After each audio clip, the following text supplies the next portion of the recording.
You're listening to Soundside. I'm Libby Denkman. A policy change from the Trump administration could fundamentally change the federal government's relationship with climate change.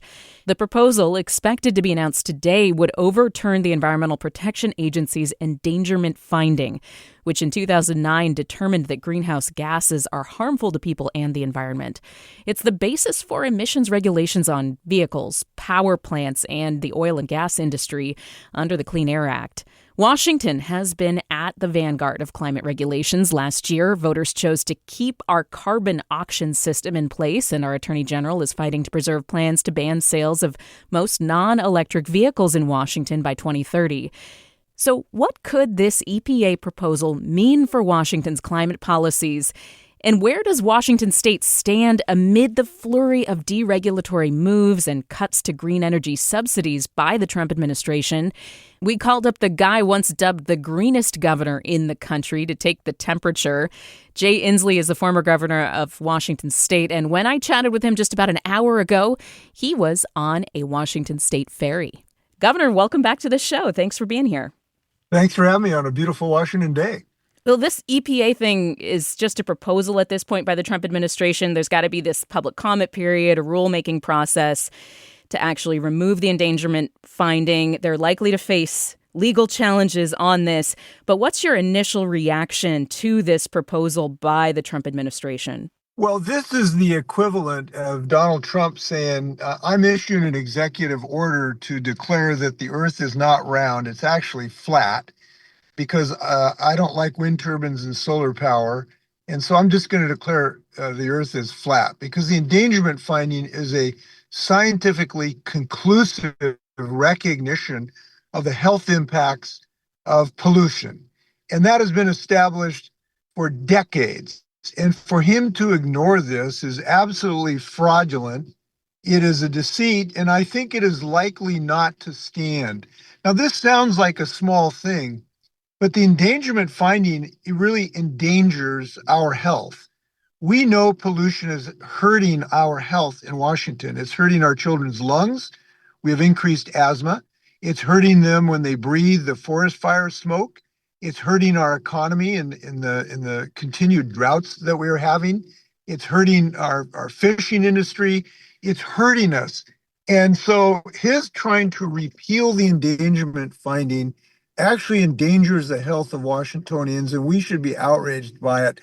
Look, the federal government has a job to do here, and that's to protect the health of Americans. And we have recognized the importance of doing that. That's why Washingtonians voted 62-38 to maintain our state climate commitment act that will continue no matter what Trump does in this regard.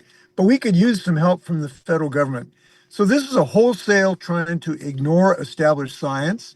I think there's a good chance or a probability he will fail in litigation, and there will be litigation over this.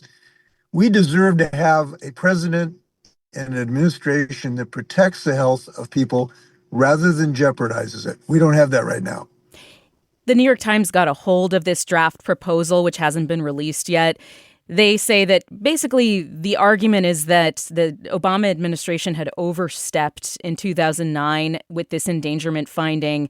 And the Trump's argument is that the regulating of climate pollution actually is the thing that causes the harm, because it would lead to higher prices for people when they buy fuel and fewer choices for car buyers. What do you make of that kind of flipping the script and the Trump administration trying to say, oh, no, the harm is actually in the regulation? Well, good luck being in Texas talking to the families who lost their children in the flash flooding at that camp down in Texas. Good luck telling them that their health and the lives of their children didn't make a difference, because that is the stakes of this situation. You had 30, 40 people dead in Beijing yesterday because of flash flooding. We're being hit all across America with these horrendous climatic events, whether it's flash flooding or heat domes that killed about 150 people in Western Washington a couple years ago. This is an undeniable health impact, and to ignore that is to shirk one's responsibility on the federal government. And for this is no reason. Why this man has such a death wish on wind turbines is beyond my imagination. We know that clean energy today is the cheapest source of energy. Now, this is not just a health issue. By this action, he is denying Americans access to the cheapest form of electricity. He is making sure that we have to pay over $150 per family a year in increased electrical prices because he's making it darn near impossible to get access to the cheapest source of electricity, which is today renewable energy, solar and wind, and advanced batteries that we're manufacturing here in Washington state. So this is not only bad for our personal health, it's bad for our financial basis as well.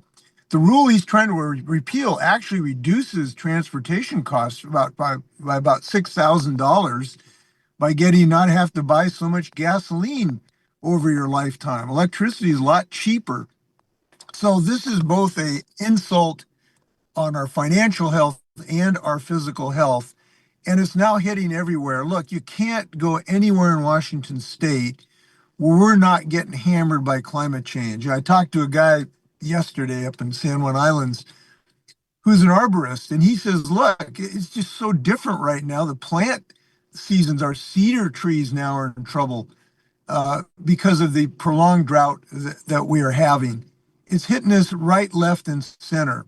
So I am convinced that this is both an illegal and unconstitutional and certainly unscientific conclusion. Let me tell you what their argument is. Their argument is, well, there's other places in the world that are burning fossil fuels as well, so we should do nothing about this. They're saying, well, it's just a little bit of pollution. Actually, pollution from our transportation sector would be the fourth largest country in the world as far as pollution. So it's a lot of pollution. And it's like arguing is, well, just allow a little bit of arsenic. This is, in fact, a very dangerous situation where he wants to expose our children to unlimited pollution. That is not the America we need. You mentioned the wind turbine thing. I was just reading some Scottish journalists because the president has been visiting Scotland recently. And the fight against wind turbines actually goes back to before he was president. And he participated in the effort to stop a wind farm off the coast of one of his golf clubs. He hates the look of them. He thinks that they, without really giving any specific evidence, affect sea life. And so he's had a long history of fighting wind farms, basically, partially on aesthetic grounds. I want to know, do you think that if the EPA no longer has this endangerment clause justification for regulating greenhouse gases under the Clean Air Act, does that affect states' abilities to regulate gases? Does that endanger the CCA, the carbon auctions here? No, and this is one of the beauties of the genius of Washington State. We've decided to protect the health of our children, regardless of how ridiculously ignorant the president is and how much he wants to ignore clear science. So we will be able to maintain our Climate Commitment Act. We should be able to maintain our building codes, our low carbon fuel standard, and other measures that we have taken. But it will injure some of our ability on some of our fuel standards, on some of our mileage standards and the like, and that would be jeopardized. You know, I don't want to put any good spin on this atrocious decision. The fact, though, is that what we have seen from the president is he's ignoring the law no matter what the law is anyway. So the fact is he's trying to disable the ability of the federal government, for instance, to build wind farms and solar farms. He's basically said, I'm not going to issue a permit for any renewable energy, which is just asinine. This stuff in 95% of America is the cheapest source of energy. And he talks about wanting to have America dominant in energy and turns around and refuses to allow us to develop the most cost effective and fastest way to actually develop energy. And there's no reason for this. My only thinking is, he must have been scared by a windmill sometime when he was a 5-year-old or something. It's a phobia with him, and phobias usually should not be the basis of national public policy. So yes, we will continue very aggressive and appropriate and scientifically and economically productive things in the state of Washington. It will hurt on some of our transportation issues as well, particularly on the permitting issues, where he basically has ordered the federal government for no reason whatsoever to deny permits to some of this energy that we need. Look, we need a lot of more electricities. We have data centers coming up, which are huge demands of our electrical grid. We have increasing population and more economic growth. We need a lot more electricity. So to handcuff ourselves and say we can't build this new source of energy is just nuts. I was wondering if you could put on your former congressman hat for a second, take off the governor hat, put on the former congressman hat, and tell me what you think about the passage of the big, beautiful spending bill. This really cut into clean energy subsidies from the Inflation Reduction Act. That was money that the Biden administration pushed through for battery production, electric car manufacturing, and more. And the majority of this spending had flowed to Republican congressional districts. I mean, you were in Congress. Do you remember a time when your colleagues were willing to forgo billions in funding for jobs and manufacturing in their own districts?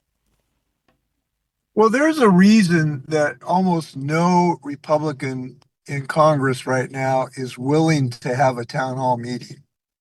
And the reason is because what they did is simply indefensible. In order to hand out billions of dollars of tax cuts to billionaires, they have done so much damage in so many ways, in so many places, it really is indefensible. So they basically are refusing to talk to their constituents. I understand why they're afraid of their constituents. How can you justify taking away health care from 11 million people, from pregnant women, from children? We're going to lose coverage for health care from children across the United States, millions of people. How can that be a beautiful thing? I rather think of a child with asthma that can't get treatment as an ugly thing, and that's what they've foisted upon us.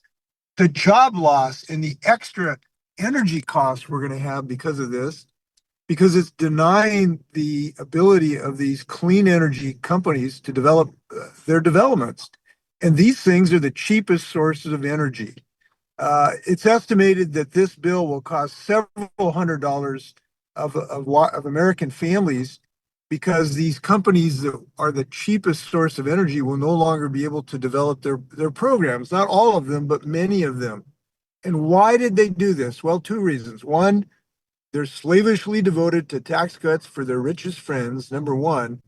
And number two, they've been taking billions of dollars from the fossil fuel industry, from the oil and gas industry. And that's their master. And those industries are calling the tune in Congress. And as a result, are foisting higher energy prices on Americans. So there's a good reason they're hiding from their citizens right now. Come November 26th, at the election, they may not be able to hide any longer.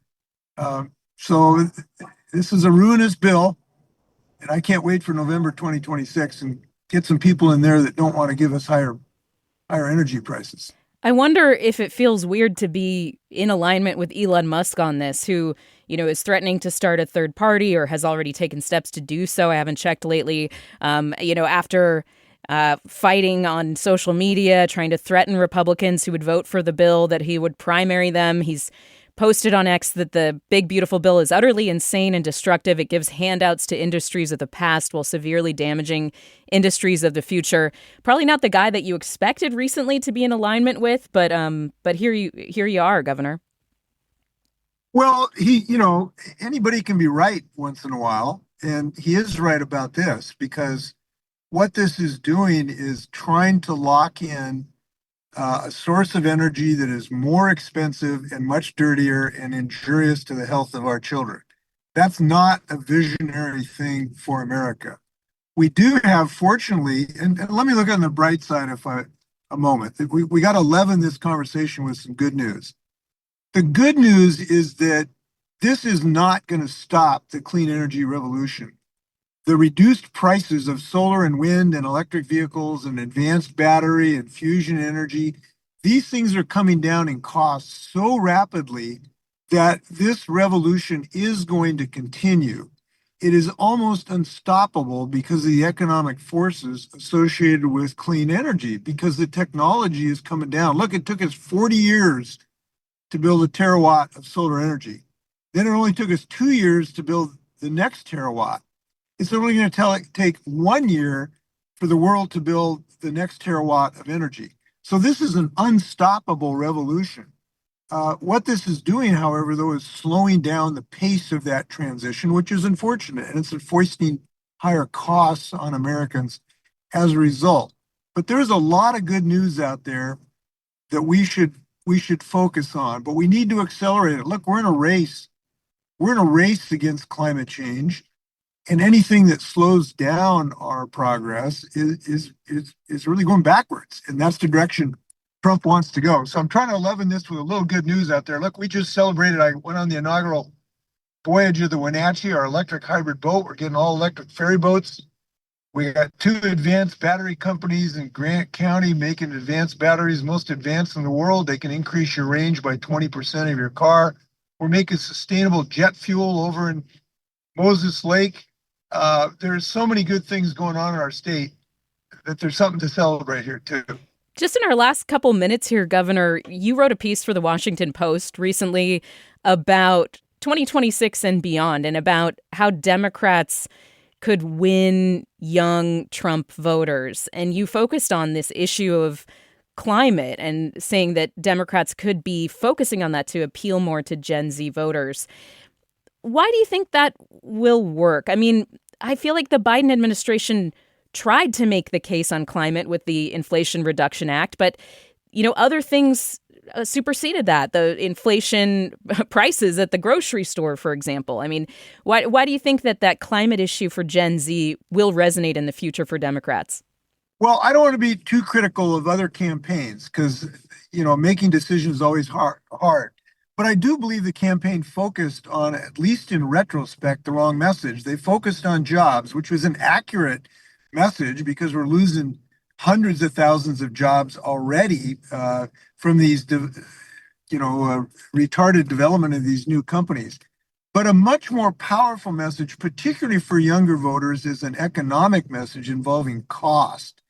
So a lot of young people are really having economic struggles. The difficulties of being able to buy a home now, we understand how profound they are. Here we had this really powerful message, which is this guy wants to make your electrical bill more expensive by killing the cheapest sources of energy just to protect his political buddies on one of the largest corruption of American policy ever. The presidential campaign did not use that message. I think that was a missed opportunity to reach some of these voters. Now, they understand the importance of climate change because these are people who are going to be living with it. Look, the consequences of this, when people who are 20 or my age are so profound, we've got to beat this monster or we won't recognize Washington State. But there's a more immediate issue for them that Trump is foisting upon them: higher bills. That's the last thing we need right now on electrical bills or transportation bills. So unfortunately, the Democrat did not campaign on that pretty much at all. I really, I'm sorry that they didn't listen to at least what I've been saying for a long time, is we should attack scientific ignorance and economic lunacy. And that's what I think should have happened. Just really quick before you go, obviously the governor and Attorney General Nick Brown have been fighting the Trump administration on a number of fronts, one of them being trying to preserve Washington's right to phase out electric vehicles over the next 10, 15 years. What do you think? What message do you want to send to the legislature, to the governor, to leaders right now in Washington state when there is like a whack-a-mole situation of so much they have on their plates? What's your overall message to what they should be focused on? Well, Nick Brown is our most excellent attorney general. He's sued Trump 27 times so far, probably 28 by the close of business today, I suspect. And he's been right on all of these. From the most obvious one with the birthright citizenship issue. I think we just have to be aggressive on litigation. Trump is a person who believes he's above the law. He demonstrated that on January 6th, where he tried to stage a coup in America, the ultimate abuse of the law, and he is unrestrained by the law. And we have to be willing to get up every single morning and call him to account, and hope that the judicial system will stand up to an autocrat who is ignoring the law. Look, you may not like the law, but it's the way democracy works. and we have to be aggressive in defending the law. And, we may lose some of these cases. That may happen. The Supreme Court was not one designed in the way I would have designed the Supreme Court. But one way or another, we've all got to respect the law, and we ought to hold our feet to the fire. And I think the vast majority of these cases, the state of Washington is going to win. Jay Inslee, former governor of Washington State, dubbed the greenest governor by at least one environmental group, the League of Conservation Voters. Thank you so much, Governor, and I hope you have a good rest of your ride there. I will. It's the evergreen state. We intend to keep it that way. Thanks for listening to Soundside. This show is only possible because listeners support us. If you're able to give right now, please check out the show notes for a link to donate. And don't forget, you can listen live on KUOW 94.9 FM Seattle at noon and 8 p.m., Monday through Thursday, or anytime online at KUOW.org.